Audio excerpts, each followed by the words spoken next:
Salams and welcome to a brand new episode of Daily Debrief coming to you from the People's Dispatch studios in New Delhi. I'm Siddhantani and on the show today we're talking about Saudi-Turkey relations.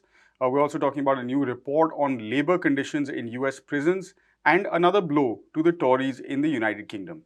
First up, Saudi Arabia's Crown Prince Mohammed bin Salman, or MBS for short, visited Turkey for the first time in years for talks with President Recep Tayyip Erdogan, aiming to fully normalize ties that were hit by the 2018 killing of Saudi journalist Jamal Khashoggi at the Saudi consulate in Istanbul. MBS's visit comes as part of a tour that included stops in Egypt and Jordan earlier this week. Viewers may recall that Khashoggi was a prominent political commentator, and after MBS's rise to the highest echelons of power in the kingdom, he called out the prince's policies at home, particularly after promises of reform were followed by a wave of arrests and repression that impacted even the elite, including royals, businessmen, and even religious leaders. After his death, Erdogan took a strong anti-Saudi stand, which affected ties between the two countries. But things have been changing recently, with Erdogan recently also visiting the Saudi kingdom. In a statement following the talks, the two countries emphasized their determination to usher in a new era of cooperation. Abdul is back in the house with more details on the visit. Abdul, we sort of touched on the significance of this visit given recent sort of fluctuations in ties between the two countries. What was on the agenda? There are many things. I think when we discussed how Erdogan visited Saudi Arabia, by and large the issues remain the same. But at this juncture, it is basically a kind of confirmation that Saudi Arabia has by and large agreed to normalize its ties with Turkey, which was not the case when Erdogan was visiting Saudi Arabia at the time. So in last 2 months, April, Erdogan was in Saudi Arabia. In last 2 months, things have changed in many ways. We'll discuss that in a while. But as far as the agenda goes, it is primarily the same. It is we know how Turkey is suffering because of the economic problems it is facing. The inflation is more than 70%, which is quite unusual. Given the fact that Turkey and Saudi Arabia are by and large similar when it comes to the size of the economy, the fact that Saudi Arabia is richer because of the smaller population, more surplus for investment, Turkey is looking for billions of dollars of investment from Saudi Arabia at this moment. Right. So, so far, $3 billion have been finalized. So that is one basic agenda, the investments in different economic sectors. Apart from that, Turkey is also looking to sell certain weapons to Saudi Arabia, Saudi Arabia being one of the largest buyers of the weapons from all across the world, primarily US and its allies.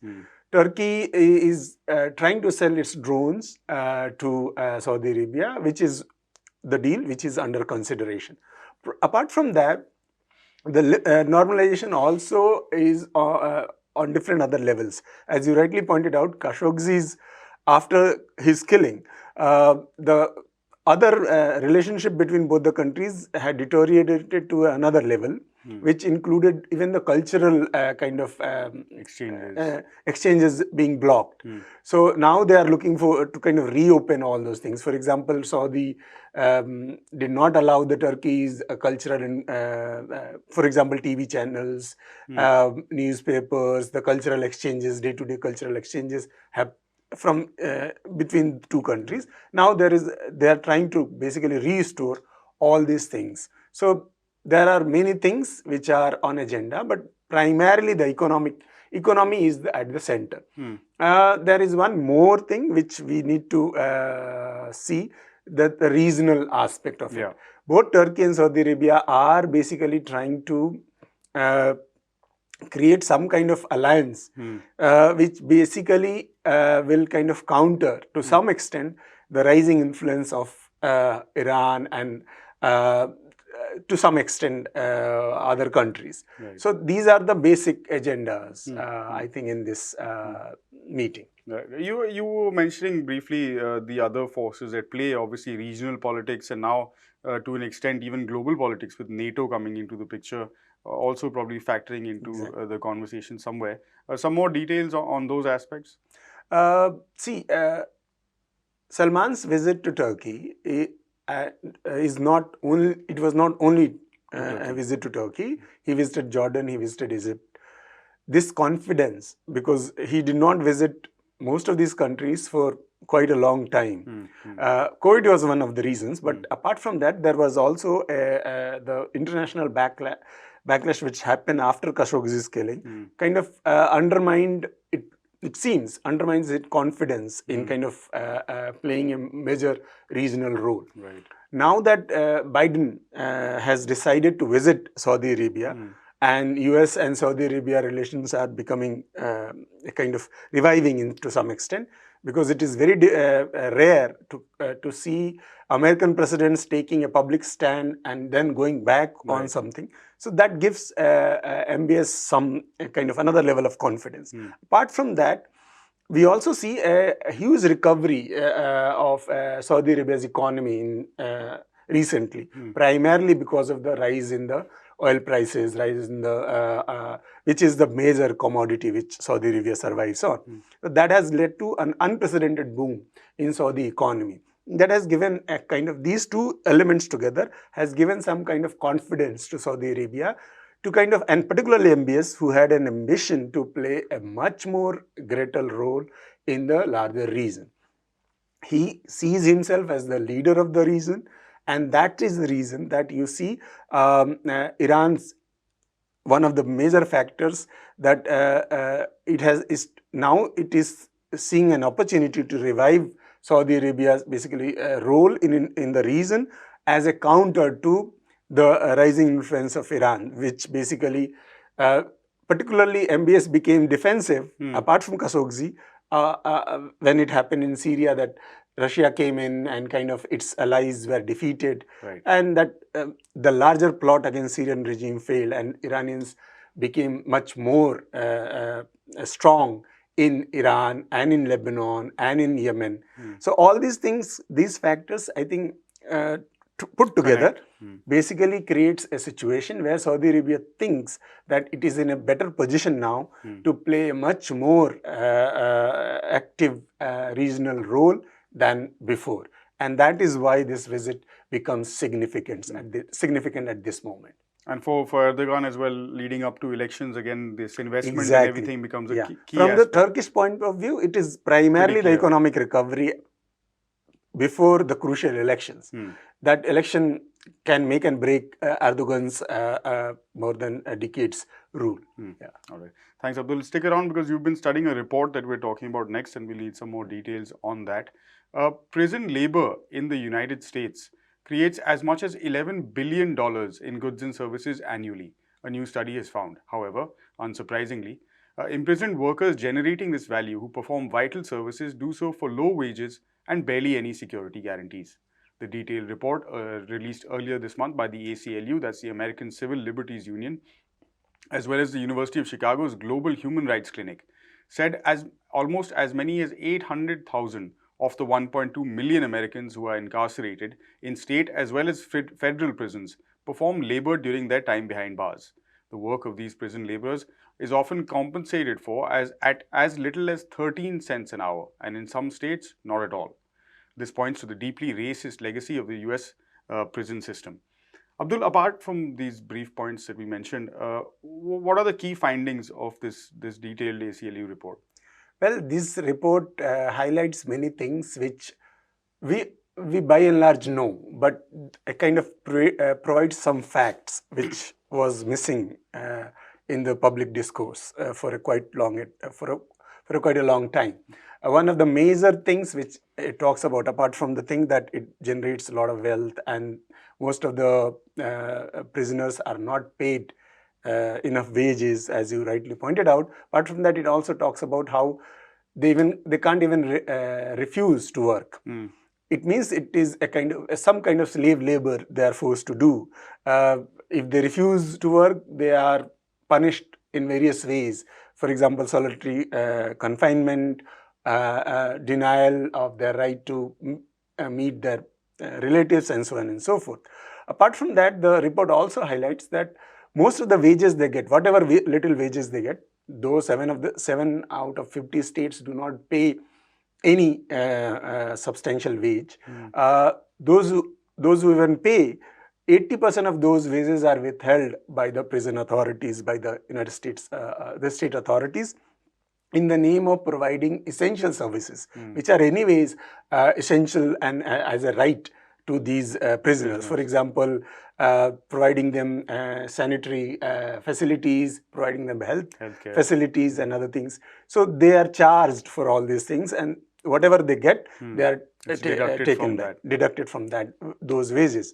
Apart from that, the report also talks about how this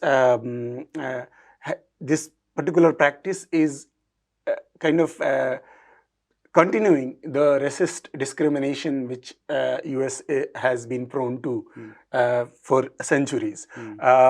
We know as a fact that around the population, the incarceration population, the higher proportion is from the black communities, and there are around 38% of the prison population, which is the 12% of the US population. So 4 times more than, almost 4 times than their actual population. So it means that it kind of continues, it kind of sustains the racial inequalities, the racial and economic inequalities, which is part of the American system. This is one crucial thing which the report highlights, and it talks about how this entire system is basically racist in nature. We've seen movements for whether it's the Black Lives Movement or sustained movements for prison reform, for talking about and going against this privatized system of prisons that exists in the US. How are reports like these contributing towards sort of helping these movements proceed, despite what we're seeing, sort of the reluctance on a legislative or even a court point of view from taking these into consideration? I think this is a major, you can say, support for the movements, primarily because most of the movements are based on public sentiments and the values which they imbibe. Most of the time, the state refuse to admit that such things exist. When you prepare such report based on extensive research and surveys and everything, it basically narrows the space which is there with the state to refuse and refute that such things exist in their system. So in that way, these reports are helpful. These reports are also helpful in the way that it exposes the so-called hidden discrimination, which is prevalent in the name of the US, the greatest democracy in the world. This basically provides the global audience a kind of opportunity to hold the administration, the US media and other institutions which keep on denying such systematic discrimination existing in the US system. These reports are basically kind of making them an attempt to make them accountable. So I think in that way these reports are useful, and this should also be read with what is happening in California. That became the first state in US which agreed finally, because of these movements which you were talking about, to kind of create some kind of reparation system for the slavery which has existed and which has served the US economy for centuries. So they have finally agreed to kind of provide some limited amount of reparation for whatever they have done. So this report basically adds to that movement in that way, that reparation should not be limited to one state, because the entire American system survived on this kind of slavery, and still that continues. And important also that I guess a lot of the material used in the report itself is public record, publicly available information. So limiting that scope again for deniability on the part of the state. All right. Thanks so much, Abdul. Moving on to our final story for the day, the United Kingdom's ruling Conservative Party has been defeated in 2 key by-elections. The first polls to be held since embattled Prime Minister Boris Johnson narrowly survived a no-confidence motion this month, in which 41% of his parliamentary colleagues voted for his removal. The result prompted Conservative Party co-chair Oliver Dowden to resign from his position. The by-elections were held in the constituencies of Wakefield in West Yorkshire and Tiverton and Honiton in a deeply conservative belt of southwest England. Labour, the main opposition party, took the Wakefield seat, while the Liberal Democrats overturned a massive 24,000 vote gap to take the Tiverton seat with a 6,000 plus vote margin. Prashant will join us now for more details on that by-election and to figure out why it is so important. Prashant, so this seat in the southwest been held by the Tories in whatever form for over a century. What's led to this massive sort of collective change of heart? Right. So we talked about this in a couple of previous episodes, even this week, actually. The Conservatives facing a massive crisis of legitimacy. We know that Boris Johnson, like you said, had a no confidence motion by his own MPs, in which a historic number of MPs actually voted against him. He just sort of managed to hold on by only about 59% of his own MPs' support. So a very unpopular prime minister. We also do know the fact that there is a massive cost of living crisis going on in the country right now. Inflation is almost a 40-year high. The energy prices are increasing. The amount of money people have to spend in supermarkets is definitely increasing. And there's all-round, complete chaos, so to speak. There's a massive rail worker strike that's on. The second day took place on Thursday. There's one more day of striking that will take place on Saturday. And we know that nearly 40,000 to 50,000 workers, one of the biggest strike in decades, going on right now because of the Conservative government's insistence on what they call reforms, which basically means cutting costs, reducing spending. So all this is happening, and we have a prime minister who's, a prime minister and a leadership and a government, so to speak, which were basically partying while the entire country was, struggling through COVID-19. People could not even meet their families, but you had those in power partying. So I think it's an all-round collapse of the ruling establishment that we're seeing in terms of the Conservative Party, which is why even a very strong Conservative seat like the one you talked about is now actually has gone from them, and it's a record majority that the couple of record majorities also involved in this in these two elections that were reversed and which is how the opposition came to power. And this is also a region where the Conservatives are traditionally strong. So in the last election, we know that the Conservatives were able to actually capture some of Labour Party strongholds, and now we see that their own strongholds are kind of under threat. So all this together brings, it poses some very deep questions to the Conservative Party.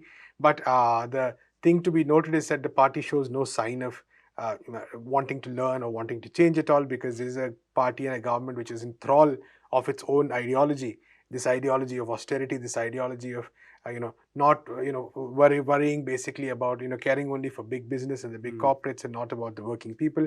This ideology of being extremely insensitive to the demands of the people. All of these together actually have sort of tarred this Conservative government. So I don't see any major change coming from this, or except for the fact that this party might go more towards the right.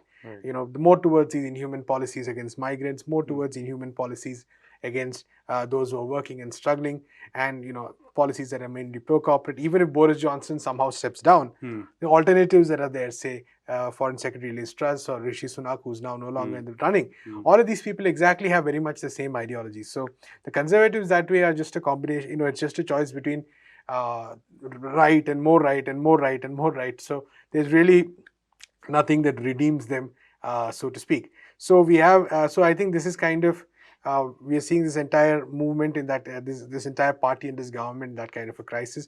No real sign of getting back. Unfortunately, the problem is that as long as they are in power, the people will continue to suffer in various ways.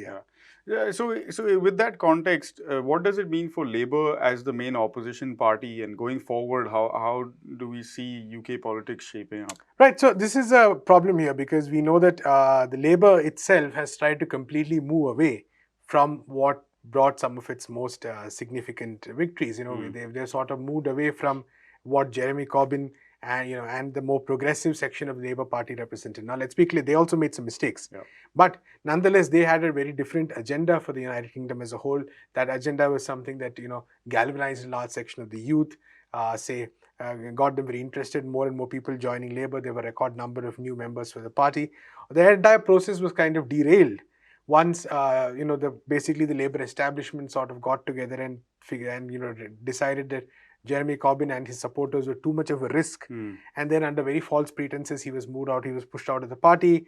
All his supporters, a large number of supporters were basically evicted as well.